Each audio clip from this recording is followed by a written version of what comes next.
President Barack Obama was accused by prosecution lawyers of being in contempt of court after failing to show up for a birther hearing in Georgia that seeks to establish whether he is eligible to appear on the state ballot in November. As we reported earlier this month, so-called birthers, those who claim there is evidence to suggest Obama was not born in the United States, hailed a judge's decision to hear the case as a potential roadblock to Obama even being permitted to run for a second term in the White House.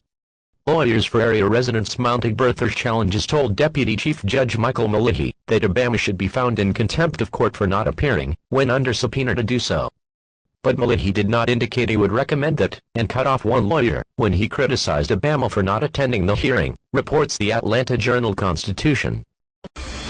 Late this morning, attorneys wrapped up a hearing on a birther allegation that could keep President Barack Obama off the Georgia primary ballot. Channel 2's Carol Sparge was there and is live in downtown Atlanta with the plaintiff's fight against the president. Carol.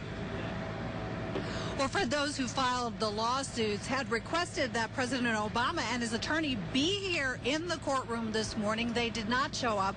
The plaintiffs say that President Obama is not really a U.S. citizen. It was a packed courtroom, and those who filed suit alleging President Obama is not a U.S. citizen and should be kept off the primary ballot in Georgia because of that. One witness testified that President Obama's father wasn't a citizen. He was a citizen of Africa. Others testified there were signs that President Obama had a fraudulent Social Security number. The counsel to the president has asked the Georgia Secretary of State to intervene and bring these lawsuits to a halt, arguing that courts have already determined across the country and other courts that there's no validity to these claims. Those representing those filing suit argue otherwise. This man is a complete fraud. He is using a forged birth certificate. He is using a stolen Social Security number. This is unacceptable. This man is just making a joke out of this country. Now, the judge asked all of the attorneys to file briefs by February 5th. He is then expected to make a ruling after that. We are live in downtown Atlanta. Carol Sparge, Channel 2 Action News. It shows not just a contempt for this court, but contempt for the judicial branch, lawyer Van Arian told Maliti.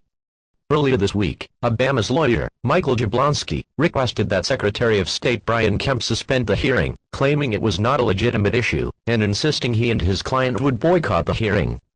However, Kemp fired back, warning that the hearing was necessary under Georgia law, and that Obama and Jablonski's failure to participate would be at your own peril.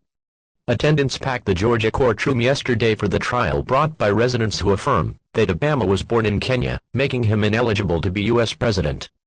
The judge in Georgia is expected to make a final ruling on the case after February 5th, by which time attorneys are required to file their briefs.